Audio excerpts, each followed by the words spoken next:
नमस्कार। अब तक की तमाम खास खबरों के साथ मैं हूं प्रिया और आप देख रहे हैं आपका अपना चैनल भिवानी हलचल। आइए डालते हैं नजर आज की हेडलाइंस पर।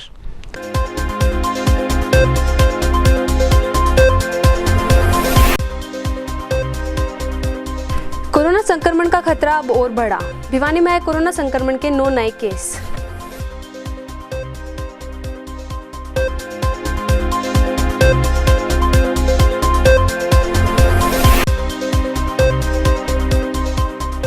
कपड़ा मार्केट खोलने को लेकर कपड़ा व्यापारियों ने जिला उपायुक्त को सौंपा ज्ञापन।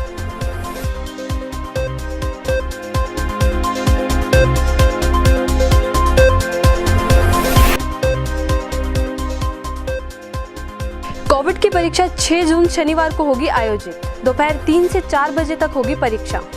1,27,596 परीक्षार्थी देंगे परीक्षा।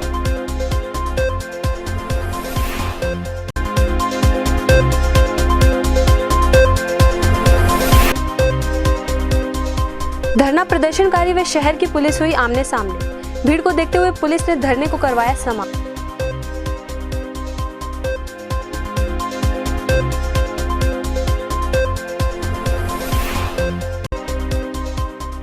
चरखी दादरी पुलिस को मिली बड़ी कामयाबी। गाड़ियां चोरी करने और फर्जी नंबर प्लेट बना बेचने वाले गिरोह के 2 लोगों को किया गिरफ्तार।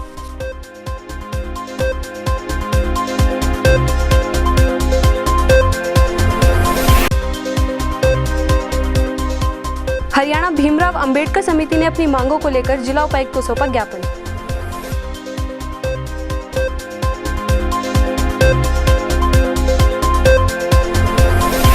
और अब खबरें विस्तार से। भिवानी में कोरोना का संक्रमण दिन प्रतिदिन बढ़ता जा रहा है। आज कोरोना पॉजिटिव 9 मामले सामने आए हैं, जिसके साथ यहां अब कुल एक्टिव मरीजों की संख्या 49 हो गई है। इस तरह से लगातार बढ़ रहे आंकड़ों को देखते हुए स्वास्थ्य विभाग ने एक बार फिर लोगों से सोशल डिस्टेंस बनाए रखने की अपील की है, ताकि इस संख्या को बढ़ने से रोका जा सके। भिवानी में कोरोना के संक्रमण का आंकड़ा दिन ब दिन बढ़ता जा रहा है। इसी कड़ी में आज कोरोना संक्रमण के 9 नए मामले आने के बाद अस्पताल प्रशासन में हड़कंप मच गया, क्योंकि एक डॉक्टर भी कोरोना से संक्रमित मिला है। बताया जा रहा है कि संक्रमित डॉक्टर एक दिन भिवानी के आपातकालीन विभाग में ड्यूटी करके गया था। वहीं भिवानी के डिप्टी सीएमओ डॉक्टर हरेंद्र ने बताया कि आज 9 मामले सामने आए हैं। 9 मामलों में 3 हवालाती भी शामिल हैं, जो कि किसी न किसी मामले में आरोपी थे। वहीं 3 मामले गाँव भुटाना से आए हैं तो 2 लोड बाजार भिवानी से आए हैं, तथा सभी को आइसोलेशन वार्ड में रखा जा रहा है। साथ ही भिवानी में बढ़ रहे आंकड़ों को देखकर अब स्वास्थ्य विभाग के डॉक्टर ने बताया कि अगर सोशल डिस्टेंसिंग नहीं रखेंगे तो यह बीमारी यूं ही बढ़ती रहेगी। 9 लोगों की रिपोर्ट पॉजिटिव मिली है, जो भिवानी से हमारे सैंपलिंग हुई थी 1 तारीख को। इसमें से 3 मुलजिम हमारे पास ये सही में ऑलरेडी सैंपलिंग करवा के जेल में जाने से पहले हम यहाँ रखते हैं जब तक रिपोर्ट नहीं आती। और 3 लोग हमारे भुटाना गाँव से आए। एक हमारा मेडिकल ऑफिसर है तो सामने हमने वहीं पर उनको आइसोलेट कर दिया हॉस्पिटल के सामने। और 2 लोग लोहड़ बाजार से आए थे। तो लोहड़ बाजार वाले क्या काम करते हैं? अभी ट्रैवल हिस्ट्री हम जांचने लग रहे हैं। जब तक पूरा प्रोसेस कंप्लीट कर लेते फिर बता पाएंगे। तो टोटल केस कितने माने जाए आपके तरफ? आज अभी एक्टिव केस अब तक हमारे 49 हो चुके हैं। धन्यवाद। गुरुवार को स्थानीय कपड़ा मार्केट के दुकानदार जिला उपायुक्त से मिलने लघु सचिवालय पहुंचे। मामला था हाल ही में कपड़ा मार्केट क्षेत्र में मिले कोरोना पॉजिटिव मरीज के कारण क्षेत्र में बंद हुई दुकानों को खुलवाने का। दुकानदारों का कहना था कि अब क्षेत्र के उन सभी लोगों की रिपोर्ट नेगेटिव आ चुकी है जिनके सैंपल्स लिए गए थे, जिसके चलते क्षेत्र की सभी दुकानों को वापस खुलवा दिया जाए। गौरतलब है कि वीरवार को बिचला बाजार स्थित कपड़ा मार्केट के दुकानदार अपनी कपड़ों की दुकानें खुलवाने को लेकर जिला उपायुक्त से मिले। इस अवसर पर दुकानदारों का कहना था कि 4 दिन पहले कपड़ा मार्केट चौधरी दरवाजा में कोरोना पॉजिटिव मिला था, जिसके चलते कपड़ा मार्केट को पूर्ण रूप से सील कर दिया गया था तथा मोबाइल वैन के जरिए पूरे क्षेत्र के लोगों के सैंपल भी लिए गए थे, तथा जो सैंपल लिए गए थे उन सब की रिपोर्ट नेगेटिव आ चुकी है। उनका कहना है कि पहले लॉकडाउन के दौरान भी दुकानदारों को भारी नुकसान उठाना पड़ा था। वहीं दुकानदारों ने सरकार से मांग की है कि कपड़ा मार्केट को तुरंत प्रभाव से खोला जाए, ताकि सभी दुकानदार अपनी दुकानें खोलकर अपना गुजर बसर कर सकें। सबको मालूम है पिछले 4 दिन से इतवार से ये जो बिचला बाजार है इसमें एक पॉजिटिव केस आने की वजह से प्रशासन ने इस बिचला बाजार को सील किया हुआ है। हम सब लोग इंतज़ार कर रहे थे कि भाई बाकी की जो भी सरकार द्वारा सैंपल लिए गए हैं उनकी रिपोर्ट आ जाए। कल रात को सभी की रिपोर्ट आ चुकी है और प्रभु की कृपा से 18 यहाँ से सैंपल गए थे और 18 के 18 लोगों की नेगेटिव रिपोर्ट आ गई है।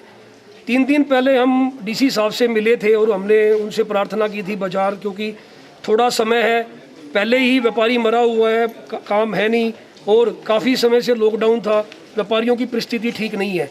तो हम 3 दिन पहले डीसी साहब से मिले थे इस बाबत के भी आप, क्योंकि जितने भी केस हैं या जो भी केस आया है वो पर्टिकुलर एक दरवाजे के अंदर आया था है, तो हमने उनसे ये प्रार्थना की थी कि भी आप उस दरवाजे को बंद करवा दो और बाज़ार को आप खुलवा दो।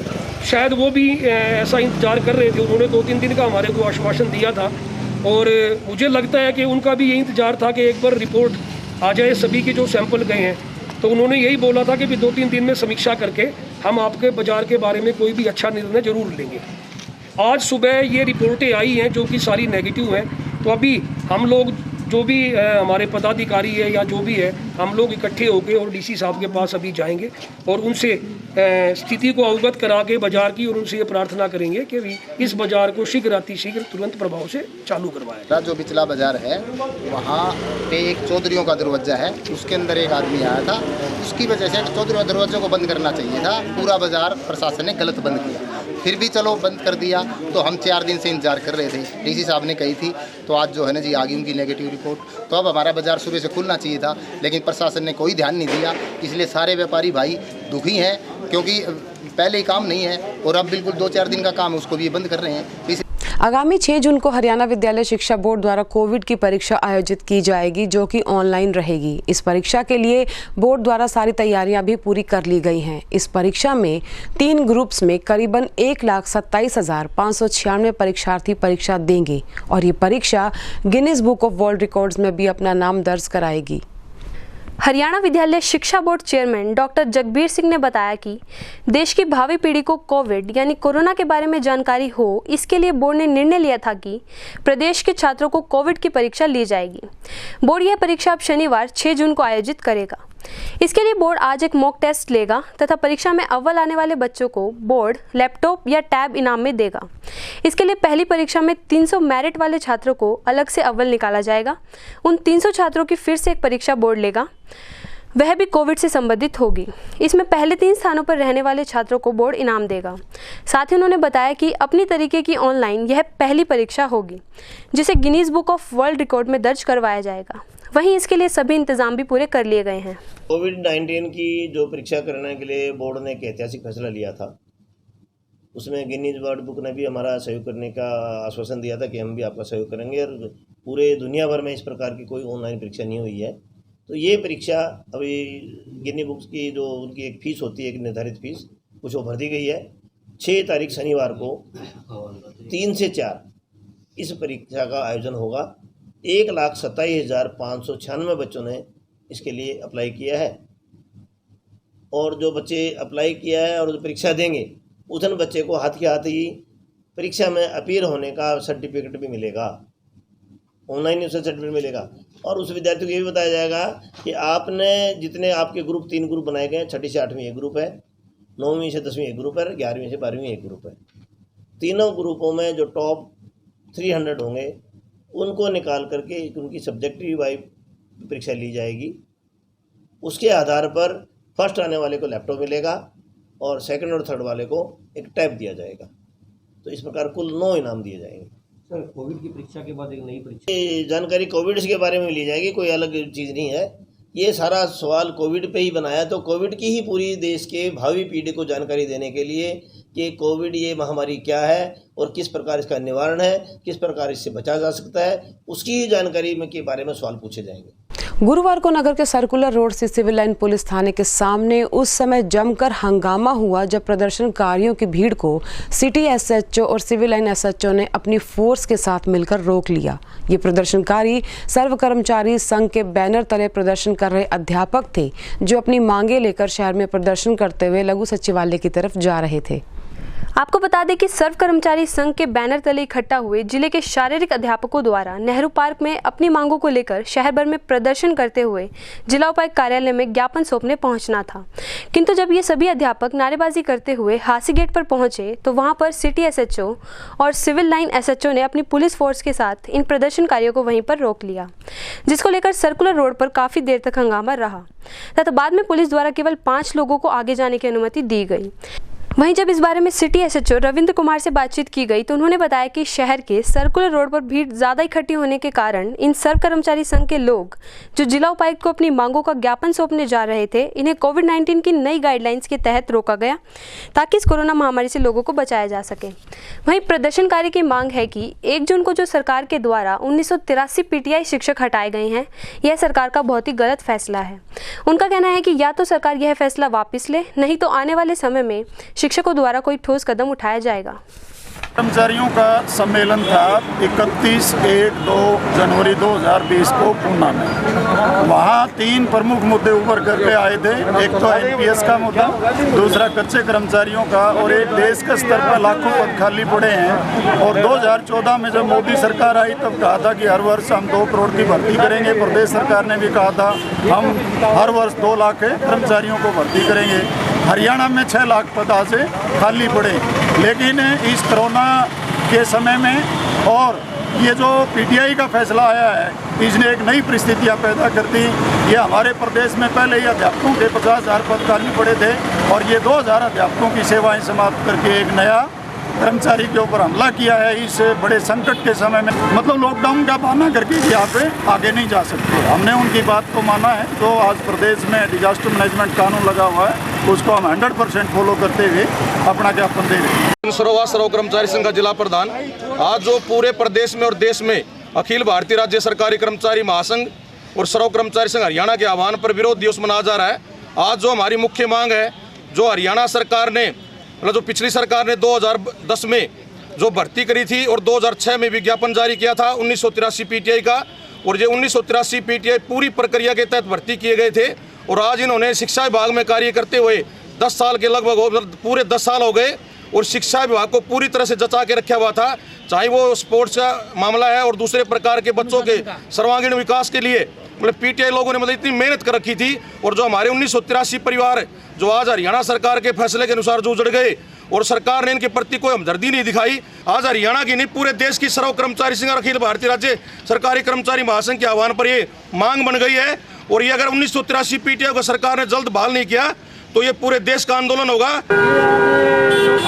सुप्रीम कोर्ट द्वारा माननीय सुप्रीम कोर्ट द्वारा ये पीटीआई जो प्रदर्शन कर रहे थे, अपनी आवाज़ सरकार को उठाते थे, इन्होंने ये नेहरू पार्क में इकट्ठे हुए और ये ज्ञापन देने के लिए चले। तो इनको सिर्फ 5 आदमियों की इजाज़त दी है, बाकियों को पालन करते वापस ले दिया। चरखी दादरी पुलिस द्वारा गाड़ियां चोरी करने और फर्जी नंबर प्लेट बनाकर बेचने वाले गिरोह के 2 व्यक्तियों को गिरफ्तार कर बड़ी कामयाबी हासिल की गई है। दादरी पुलिस और गुड़गांव एसटीएफ टीम द्वारा साझा छापेमारी कर इन लोगों को गिरफ्त में लिया गया है और इनके पास से 2 स्कॉर्पियो और 1 इनोवा गाड़ी भी बरामद की गई है।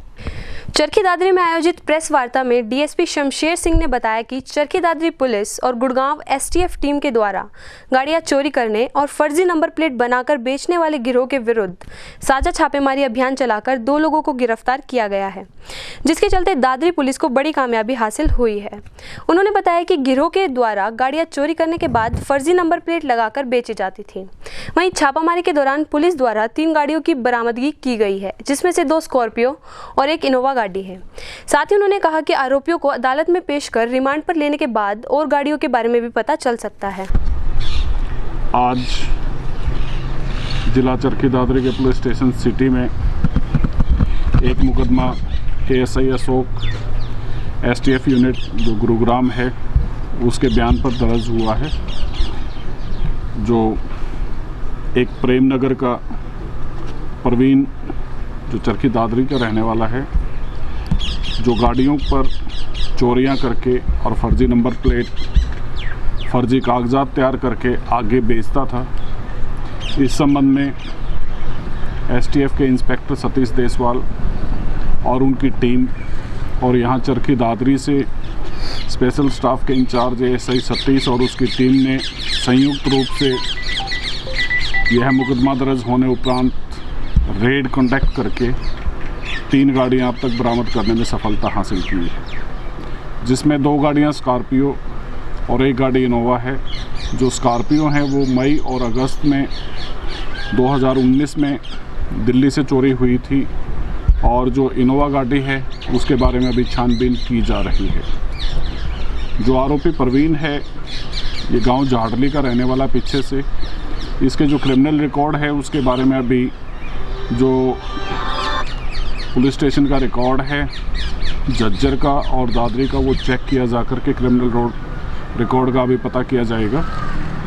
इसके अतिरिक्त इसने कई गाड़ियां और मानी हैं जो अलग अलग टीमें बनाकर उन पर रेड कॉन्टैक्ट्स करने और उनकी रिकवरी के लिए अभी भेजी हुई हैं।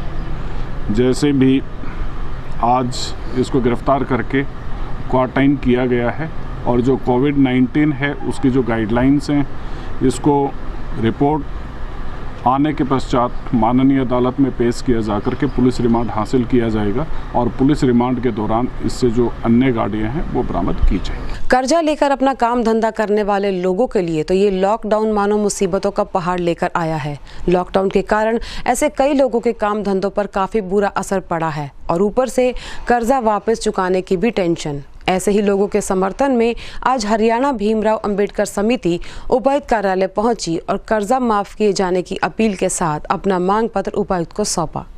किलर कोरोना के चलते पिछले 2 महीने से ज़्यादा के समय से लॉकडाउन लगा हुआ था। ऐसे में उन गरीब मजदूरों एवं उन लोगों को ज़्यादा समस्या का सामना करना पड़ा जिन्होंने ऋण लेकर अपना काम धंधा शुरू कर रखा था।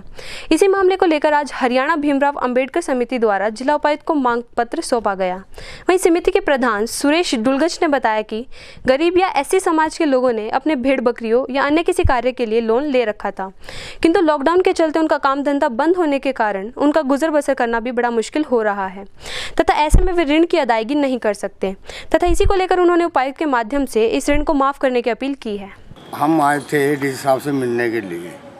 ये कि हमारा मांग पत्र है हरियाणा भीमराव अम्बेडकर समिति की तरफ से।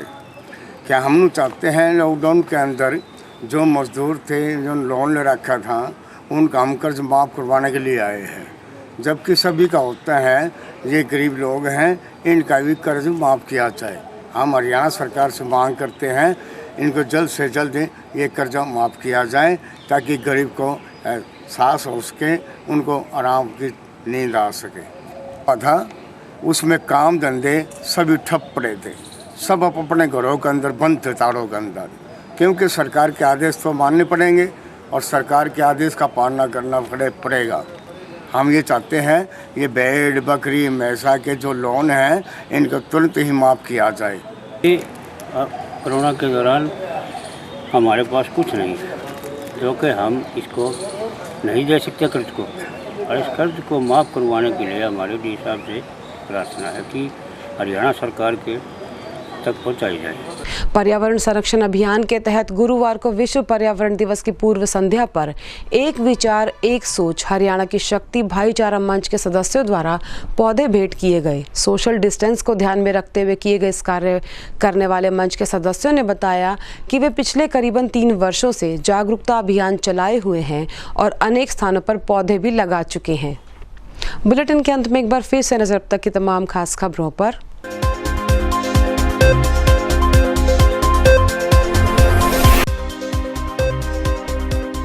कोरोना संक्रमण का खतरा अब और बढ़ा। भिवानी में आए कोरोना संक्रमण के 9 नए केस।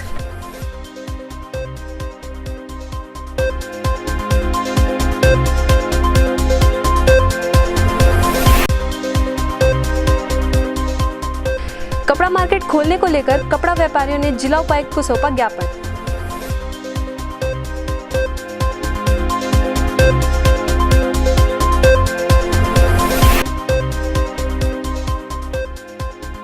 कोविड की परीक्षा 6 जून शनिवार को होगी आयोजित। दोपहर 3 से 4 बजे तक होगी परीक्षा। 1,27,596 परीक्षार्थी देंगे परीक्षा।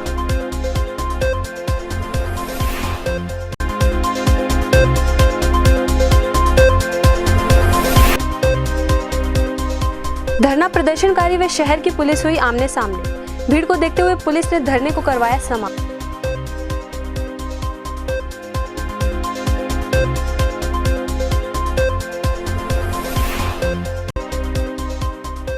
चरखी दादरी पुलिस को मिली बड़ी कामयाबी, गाड़ियां चोरी करने और फर्जी नंबर प्लेट बना बेचने वाले गिरोह के 2 लोगों को किया गिरफ्तार।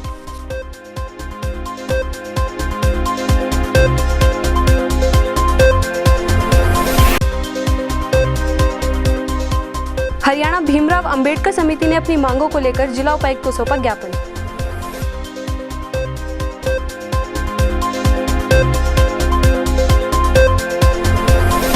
और इसी के साथ दीजिए हमारी पूरी टीम को इजाजत, बने रहिए भिवानी हलचल के साथ।